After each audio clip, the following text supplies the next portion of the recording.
everybody, it's January and I am so excited to show you some of the seeds that I've ordered and just share with you some ideas I have for the upcoming gardening season. If you're new here, my name's Jenna. You have found Run Haven House and Garden. Thank you so much for stopping by today.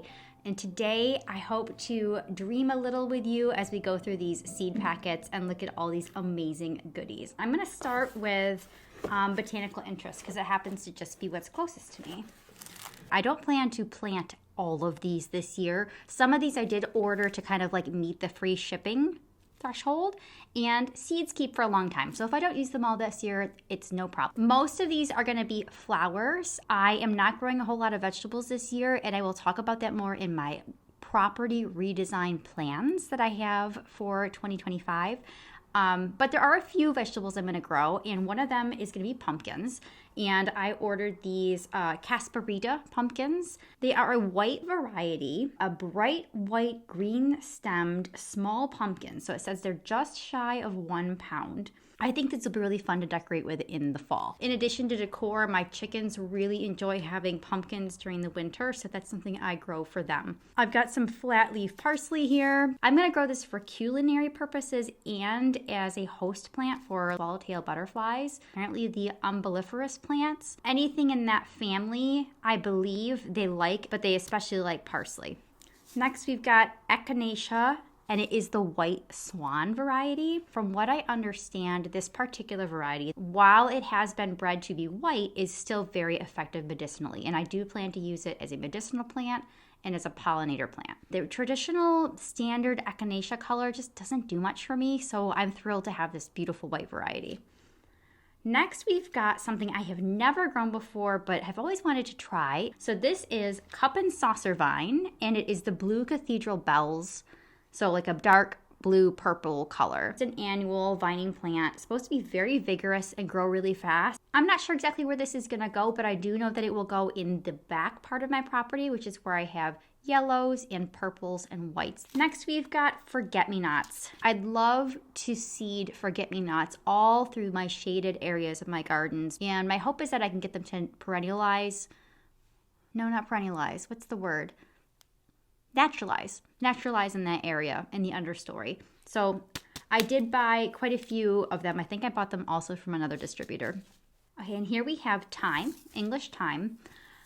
Obviously an amazing culinary herb, and I love it as a ground cover in certain parts of the garden. I have a second packet of white swan echinacea. I didn't organize these at all. I'm just going through them as they came out of the box. Oh, these are so cute. These are pansies or violas. Such a beautiful little heirloom plant. These are a purpley blue color moonflower vine. Who doesn't love moonflowers? They're just so magical. I have tried to start these before without much success. So let's hope that fresh seed and maybe some better techniques will help me have better success and give us some beautiful moonflowers to look at in the summer. Blue Victory Salvia. I am very interested in growing salvias this year. I'm a rose enthusiast. I would not call myself a rosarian, but I love roses. I love to grow them and collect them. And I'm very interested in companion planting for roses. And something that I learned very recently is that salvia is extremely useful as a companion plant to roses because of its sulfur compounds. That's part of the reason that people will choose to put garlic or other alliums with the roses. And apparently salvia does the same thing or a similar thing. So I'm very interested in that. I want to experiment with that a little. And I think I bought a few different varieties of salvias to start. Verbena. This is sometimes called purple top verbena or Verbena barnariensis, Verbena bonariensis. It's so wispy and tall and has beautiful movement. I'm hoping that this will become a regular in my garden.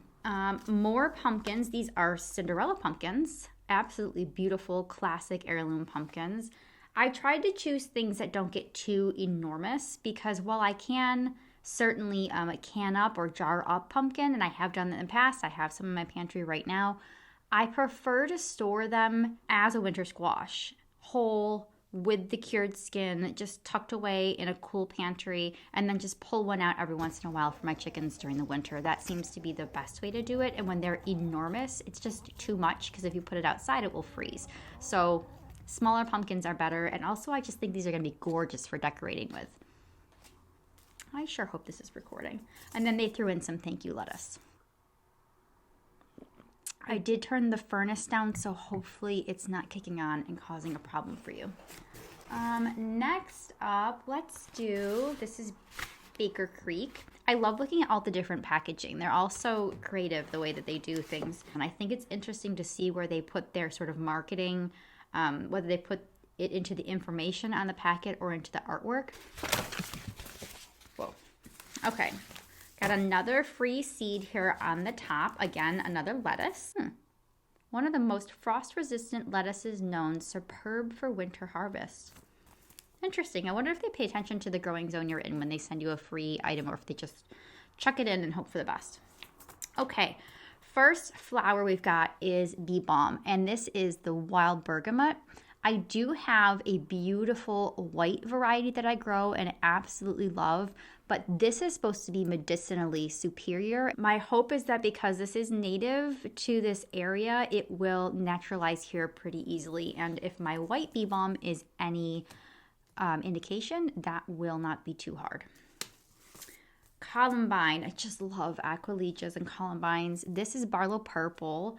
It looks like it's dark purple, but then with some white around the edges, which is interesting. This is one that I'm planning to have in the back in amongst my beautiful yellow Vanessa Bell roses and some other yellow roses that I'll be putting in there. And I think alongside the Verbena bonariensis, why do I keep saying it that way? Alongside the Verbena bonariensis, Russian sage, lavender, all those beautiful purples. This super dark purple is going to look gorgeous. I will show you on the screen what this beautiful mint, which is called mountain mint, looks like.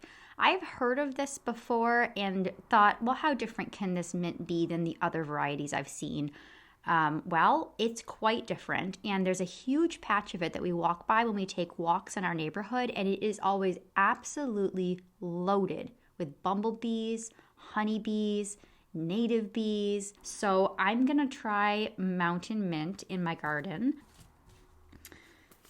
Sissinghurst white poppies. I love poppies. They're just beautiful. I could go on and on about how much I like them. More salvias. So like I said, I want to start trialing salvias in with my roses. I grow all my roses organically, so anything that I can do to support them without adding sprays and chemicals or other more intensive interventions, I'm very interested in doing. And of course, salvias are beautiful as well.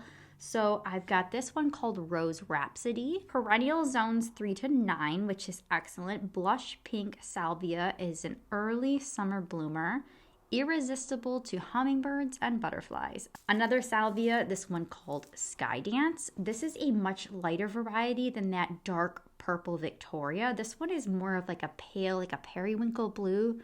Just beautiful. I've got 2 more salvias here. This one's called Summer Jewels Pink. This one is perennial only in zones 8 to 10. Ballerina pink flower spikes bloom 2 weeks earlier than others, so that's good to know. And then this salvia, Victoria White, I believe this one is perennial only in zones 9 to 11, so that will be an annual for me. Scabiosa Ritz Blue. Last year I grew scabiosas in my back garden in my new hydrangea area where I have those beautiful Vanessa Bell roses and some hydrangeas, and the scabiosa was between my roses. It says these are biennial and lilac colored. Good for pollinators. Yeah, they were loaded with bees, absolutely loaded, and they bloomed all summer from very early on all the way into the fall. Okay, snapdragons, bronze dragon. It says they have burnished bronze foliage and the flowers are supposed to be pink and white. Just a very unique looking variety. I've got more thyme here. This is creeping thyme. I do have some of this in my rose garden and it is excellent underneath the roses. And the last thing for this order was zinnias. These are the Oklahoma pink. Okay. 2 down, 2 to go. Those were the 2 biggest ones though, I think. Hopefully I have not talked your ears off. Oh, wait a minute. I've got 3 more. Just kidding. There's another one over there. Okay, this is Renee's Garden.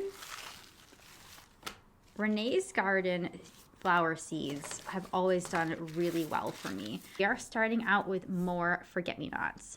I decided to try them from a couple different suppliers and see how they do. It says they will naturalize easily. I sure hope so, because they're just so pretty. Okay, next we've got sweet peas.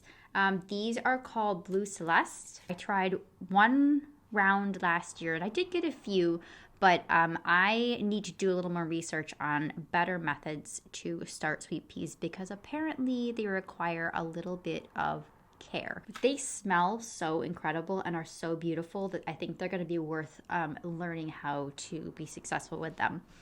So, speaking of sweet peas, the next one here I have is Heirloom Painted Lady. These are like a light pink with white frilly accents. These are Royal Wedding, white sweet peas. And I think that's all in this order of the sweet peas, yeah.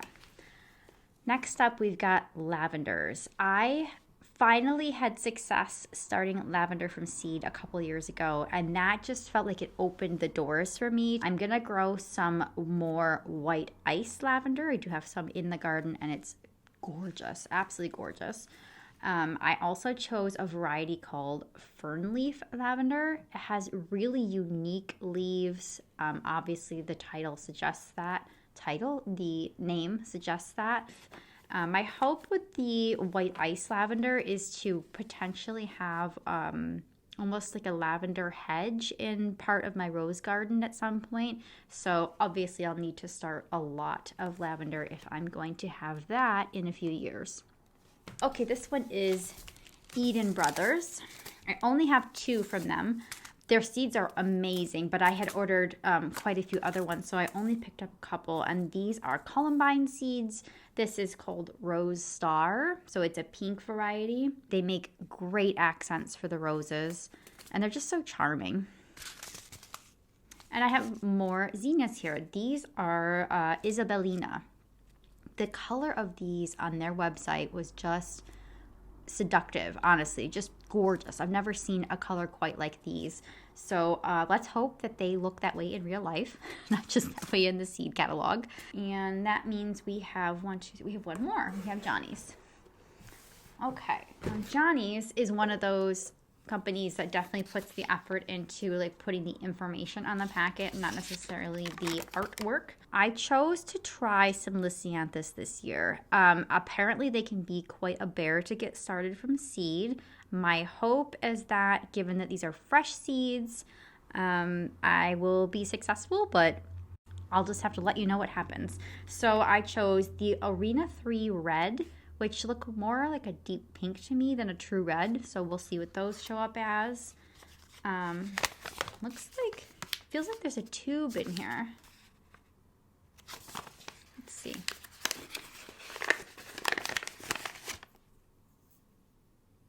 Oh yeah, it is a tube. Look at that. It's a tube of pelleted seed. Okay, so that was the Arena 3 Red, and this is the other, this is also in the Arena 3 series. It is the Baby Pink. Next up, I've got some sunflowers. Pollen is an important protein source for bees going into the winter. Goldenrod is a huge pollen source, and our sunflowers are really important too. But sometimes the pollen-free varieties are more appealing for your cut flowers for indoors. So these sunflowers are called Gold Rush, and I will have a photo on screen for you to see them. These are delphiniums. They are the belladonna mix. I have never tried to grow delphiniums before, so wish me luck with these. They're just so classic. Hopefully they will be worth the struggle. This is an ornamental kale called Crane White. They're so pretty the way these ornamental kales look like roses almost. They're just gorgeous. I've never grown them. I thought let's try it. This is some Ami. Is it Ami or Ami? So this is Green Mist Ami. That is for pollinators and for cutting for me. This is Blue Glitter Eryngium. when I first saw it in person, I believe I was in the UK. I think I was in Cornwall. My husband had to like drag me away from the plants because I was just so entranced by the way the pollinators were swarming these incredibly architectural, just fascinating plants. So I've got blue glitter eryngium, and I think I bought another one. This is Didiscus. It is lacy lavender blue. This is new to me, and this is one that I picked up to meet the shipping minimum. I thought it looked interesting.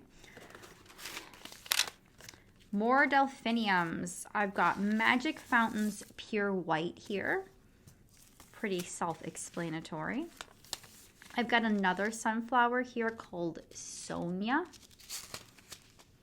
Another sunflower called, this is Pro Cut White, which you may be familiar with.